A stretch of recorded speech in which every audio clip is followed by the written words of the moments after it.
Hey, welcome back to another video. Today we're finally going to talk about Gremlins, a movie that a friend of mine requested, in a post on Instagram. I told this in the last video. I'll retell it again. It's my video. I don't care. Basically, the post was, what movie used to scare you as a child? My personal answer, I don't remember, but his answer was Gremlins. So I told him, you know what? Let me find that, review it. You can get them in this fancy little case here for $5 at Walmart. So I found it a few weeks ago. I picked it up and put it on my list of things to review. So without further ado, let's talk about this 1984 Joe Dante horror fantasy starring Phoebe Cates as Kate Benninger, Zach Galligan as Billy Peltzer. Get this cracked me up. Howie Mandel as Gizmo, Hoyt Axton as Randall Peltzer, Dick Miller as Murray Furtmer, Corey Feldman, the Feldmanator himself, who we last saw way back on Instagram. This was before my channel started, in 1990's Teenage Mutant Ninja Turtles as Donatello.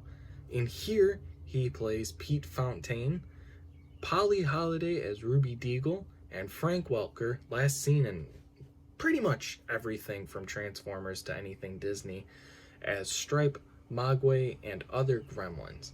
I'd also like to mention that Peter Cullen also provides his voice for Mogwai and other Gremlins, as well as we have seen him in Transformers, all of the Transformers movies, as the voice of Optimus Prime. And finally, Jonathan Banks plays Deputy Brant. Why I mentioned him, and I only mention him because of his ties to Community, where he played Buzz Hickey, a character I wish had stuck around into season 6, but we're not here to talk Community. We're here to talk about Gremlins. The film has an 84% on Rotten Tomatoes, and with a budget of $11 million, the film made $212.9 million at the box office. That's actually pretty good. That's much better than a lot of these low-budget horror films. And I put horror in quotations for that moment for a specific reason. I don't specifically think I actually get into it. So why in the world this is a horror movie or qualified as a horror movie, I don't understand. This is a kids movie. Now I get it. A lot of parents probably took their kids to the theaters thinking, oh, honey, we're going to go see this new Christmas movie, Gremlins, and then it scared the crap out of them for days. I get that. And now you're thinking, Christmas. This movie is set at Christmas, making it a Christmas film. But in the same vein that Die Hard is, meaning that it's just set at Christmas time, but isn't centered around the holiday itself. So no Santa Claus, appearing and ho, ho, ho, and all that crap. Just straight, it's winter, it's Christmas season. That's all you need to know. Avoid that. Here's the movie. Perfect. So I actually liked this movie, and I gotta say, I wasn't too sure how I was gonna feel about it, just based on the fact I hadn't seen it before. I'd heard of it, I hadn't seen it yet. Now, like I said, I had heard it's a classic. I'll start with the design of the Gremlins themselves. They were designed by Chris Wallace, and each were very, extremely identical, with the exception, of course, being Stripe, the leader. Now, of course, we must also mention the rules. Rule number 1, never get them near light, especially sunlight. It can kill them. Rule number 2, don't let it get wet with water or let it drink water or bathe it. And of course, rule number 3, no matter how much it begs, no matter how much it cries, never feed it after midnight. And that's actually one of the quotes they put quotes on the front of these movies, and it's, don't give him any water. Yeah, don't do it. Why? Well, if your gremlin gets wet, it starts to spawn little evil green things that look like this. When you spawn that, it just starts to wreak havoc.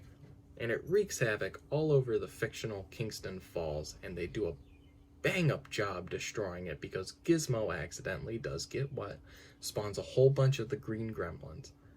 The acting's pretty good. Zach Galligan and Phoebe Cates are great together and with some really nice chemistry as well, which is honestly something we haven't seen in a while. I would say probably Batman Returns might be the last time we saw anything that good. I mean, Candyman has some great chemistry between Virginia Madsen and Tony Todd, but you're never going to beat Keaton and Michelle Pfeiffer, so that's just my opinion. This is a PG-rated horror film, but I'd say it's less of a horror film and more of a fantasy and family comedy film. Now, to talk about Corey Feldman. He's good in this, he is good, but I'll say he's much better in Friday Part 4, the final chapter, where he plays Tommy Jarvis, which is a character the series kind of centered itself around. This, I mean, he's in it. It's one of those where he's in it, you know, he's here, we get it, yada yada yada. The movie works for me since Joe Dante also helmed Small Soldiers, which was my second answer on that post. I really wish I remembered my first answer, but the second one was Small Soldiers. That movie used to scare the crap out of me as a kid. The movie feels like it's mixed between Small Soldiers and Toy Story. It also helps that this film was produced by Steven Spielberg, who we last saw in the director's seat for E.T. The action sequences are pretty good. A lot of the set design, I heard it takes place mostly on the Hollywood studio, because I was like looking up where the movie is set, and they're like, oh, it's set in California, oh, it's set in Los Angeles, and I'm like, no, I know it's not set in Los Angeles. It's a fake city, that much I know. I eventually learned it was Kingston Falls, but you know, I was looking up who designed the Gremlins, but I forgot about the set design itself, but I know it mostly took place on a soundstage. There's a lot of stuff on fire after the Gremlins kind of destroy the town, and the final kind of fight taking place inside of the toy store at the end reminded me kind of the beginning of Child's Play, where oh, why can I not think of it? Charles Lee Ray is being chased through the toy store when he comes across the Chucky doll or Buddy doll, whatever it's called. I haven't watched that movie in a couple of months, so maybe I should do that. I have all the Child's Play movies.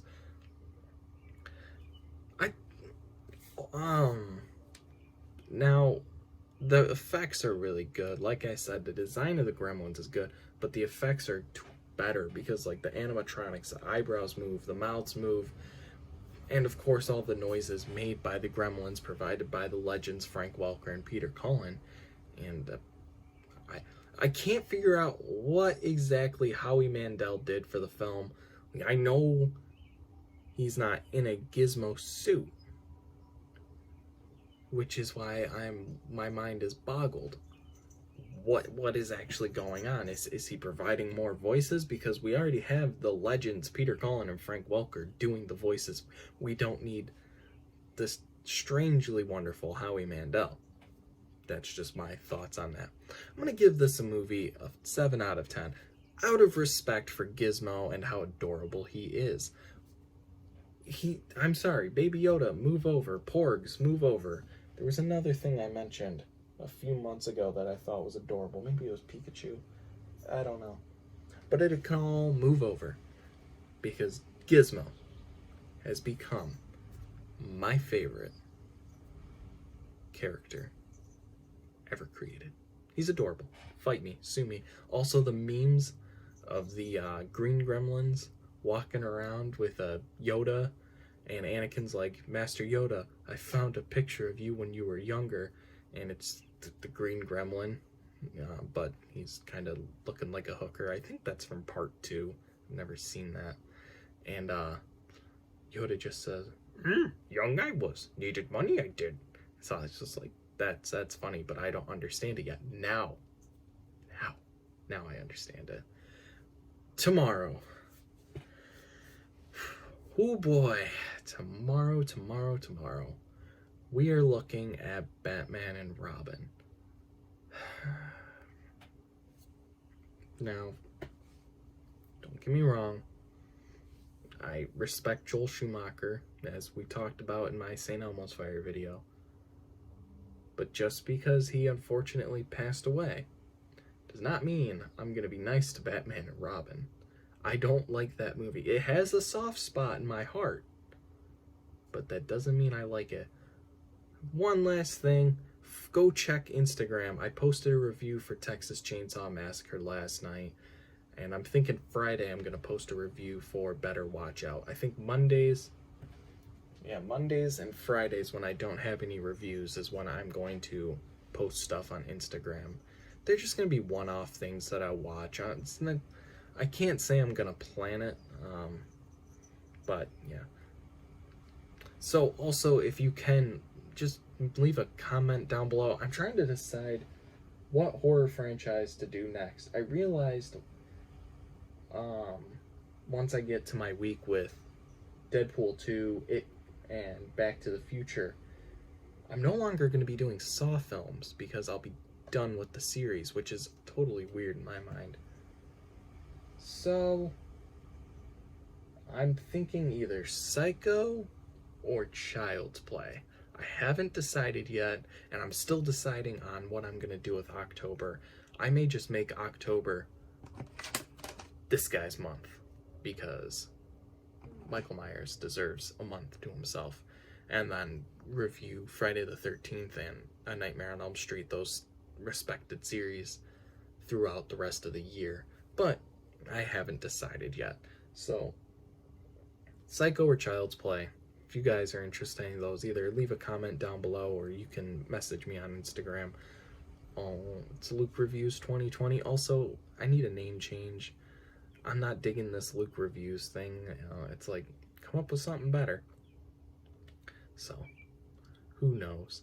Until tomorrow with Batman and Robin, I'm Luke, and I will see you guys later.